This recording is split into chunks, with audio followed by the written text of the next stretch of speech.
Hello friends, welcome my YouTube channel. Today we are going to learn class 7 subject English topic 2.2 Two Fables. विद्यार्थी मित्रांनो, मागील व्हिडिओमध्ये आपण to fables या ज्या दोन दंतकथा आहेत या दंतकथा आपण मागील व्हिडिओमध्ये लर्न केलेल्या होत्या. आज या व्हिडिओमध्ये आपण टू फेबल्स याचे क्वेश्चन आणि आन्सर्स या ठिकाणी आपण लर्न करणार आहोत. टू फेबल्स या लेसनचे आज आपण या ठिकाणी इंग्लिश वर्कशॉप हे या ठिकाणी लर्न करणार आहोत. English workshop. Question number first. This story has two parts. ही जी स्टोरी आहे ही दोन पार्टमध्ये विभागलेली आहे. Right what happen in each part. आणि या ठिकाणी हे जे दोन पार्ट दिलेले या दोन पार्टमध्ये ही स्टोरी विभागलेली आहे. या ठिकाणी तुम्हाला जिथे ब्लँक दिलेले आहे त्या ठिकाणी आपल्याला या स्टोरीमध्ये काय काय घडलेलं आहे हे आपल्याला या ठिकाणी राईट डाऊन करायचं आहे.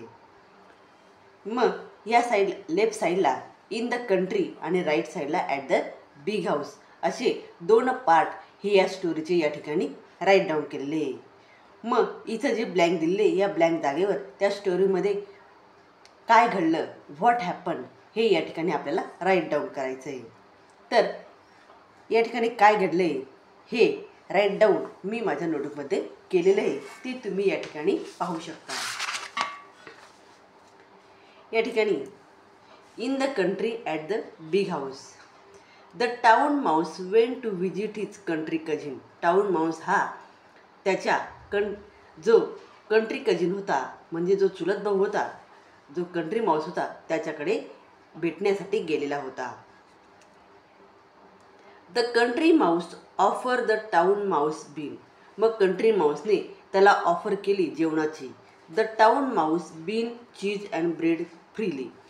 त्या कंट्री माऊसने त्याला जेवणामध्ये बीन्स चीज आणि ब्रेड हे पदार्थ त्या ठिकाणी त्याला जेवणामध्ये त्याने सर्व केलेले होते. त्यानंतर the town Mouse did not like the food. परंतु टाउन माऊसला हे जे फूड आहे हे जे अन्न आहे हे जे जेवण आहे हे त्याला आवडलं नव्हतं. अशा प्रकारे ह्या कंट्री माऊसने त्याच्या घरी बोलून त्याला अशा प्रकारे पाहुणचार केलेला होता. त्यानंतर ॲट द बिग हाऊस जेव्हा टाउन माऊस हा रिटर्न आपल्या घरी येतो त्यावेळेस त्या कंट्री माऊसला म्हणतो की आता मी तुझ्याकडची मेजवानी घेतली, आता तू माझ्याकडे ये आणि माझ्याकडचा पाहुणचार घे. म्हणून तो त्याला आपल्या घरी घेऊन जातो. मग टाउन माऊस हा याचं जे घर आहे हे कसं आहे at the big house. The two mice arrived at the big house where the town mouse lived in a hole. या ठिकाणी दोन उंदीर या बिग हाऊसमध्ये राहत असतात. जो टाउन माऊस आहे त्याच्या घरामध्ये दोन उंदीर असतात आणि ते त्या ठिकाणी राहत असतात. The town Mouse offer is cousin jellies and cakes. जेव्हा टाउन माऊस हा आपल्या कजिनला म्हणजे कंट्री माऊसला जेवणासाठी सांगतो त्यावेळेस त्याच्या जेवणामध्ये तो त्याला जेलीज आणि केक्स हे पदार्थ सर्व करतो. To use mastiff came in and the two mice had to scamper down and run off. परंतु त्या ठिकाणी त्या घरामध्ये दोन असे मोठे कुत्रे असतात की त्या कुत्र्यांच्या भीतीमध्ये त्या टाउन माऊसला त्या घरामध्ये राहावं लागतं आणि अशा वातावरणामध्ये तो टाउन माऊस त्या ठिकाणी राहत होता. अशा प्रकारे या स्टोरीचे दोन पार्ट हे या ठिकाणी मी राईट डाऊन केलेले आहे. या ठिकाणी क्वेश्चन नंबर फर्स्ट हा कंप्लीट झाला. त्यानंतर क्वेश्चन नंबर सेकंड.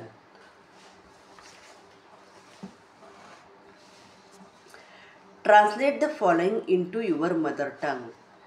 खाली दिलेले सेंटेन्स हे तुमच्या मातृभाषेमध्ये ट्रान्सलेट करायचे म्हणजे भाषांतर करायचं आहे. मग या ठिकाणी सेंटेन्स दिलेले I do not like that music at my dinner. First sentence. Second sentence better beans and bread in peace than cake and jellies in fear. मग या नोटबुकमध्ये पाहू शकता त्यांचं ट्रान्सलेशन या ठिकाणी मी राईट डाऊन केलेलं आहे. First sentence I do not like that music at my dinner. माझ्या रात्रीच्या जेवणाच्या वेळी ते संगीत मला आवडत नाही. रात्रीच्या जेवणाच्या वेळी संगीत मला आवडत नाही असं त्या ठिकाणी सांगण्यात येतं. Second sentence, better beans and bread in peace than cakes and jellies in fair. भीतीच्या वातावरणात केक आणि जेली खाण्यापेक्षा शांत वातावरणात धान्याचे दाणे व भाकरी खाणे अधिक चांगले, असं हे सेकंड सेंटेन्सचं ट्रान्सलेशन होतं, मिनिंग होतं. त्यानंतर थर्ड क्वेश्चन आहे, try to write more sentences on the pattern of better bean and bread in peace than cake and jellies in fear. Example, better late than never. या ठिकाणी sentence दिलेले आहे better late than never असं जे example दिले, या एक्झाम्पलप्रमाणेच या पॅटर्नप्रमाणेच आपल्याला अजून सेंटेन्सेस या ठिकाणी राईट डाऊन करायचे.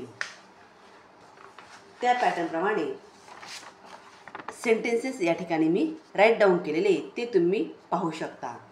एक्झाम्पल दिलेले बेटर लेट दॅन नेव्हर. मग सेंटेन्स आहे better be sure than sorry. Second, better bend than break. Third, better sleep hungry than stealing.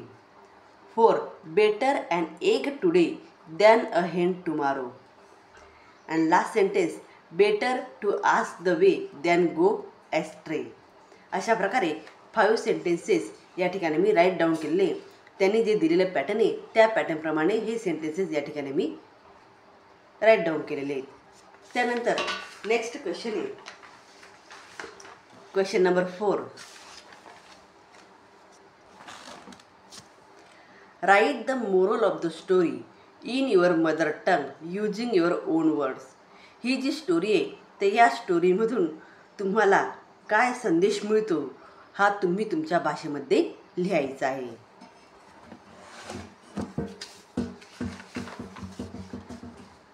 तर या ठिकाणी आपल्याला कोणता संदेश, कोणता मेसेज या ठिकाणी या लेसनमधून आपल्याला मिळत आहे, या 2 दंतकथेमधून मिळत आहे. तर शहरामध्ये कितीही थाट असला, ऐश आराम असले तरीही तेथील धोकादायक जीवनापेक्षा गावाकडील शांत व समाधानकारक जीवन सुरक्षित असते, असा संदेश आपल्याला या स्टोरीमधून मिळालेला आहे. तर अशा प्रकारे या ठिकाणी मी क्वेश्चन नंबर 1, 2, 3 अँड 4 चारही क्वेश्चनचे आन्सर्स या ठिकाणी मी राईट डाऊन केलेले आहे. तर विद्यार्थ्यांनो, हे क्वेश्चन आणि आन्सर्स तुम्ही समजून घेण्याचा प्रयत्न करा. विद्यार्थ्यांनो, व्हिडिओ आवडल्यास व्हिडिओला लाईक करा, शेअर करा आणि चॅनलला सबस्क्राईब करा. थँक्यू.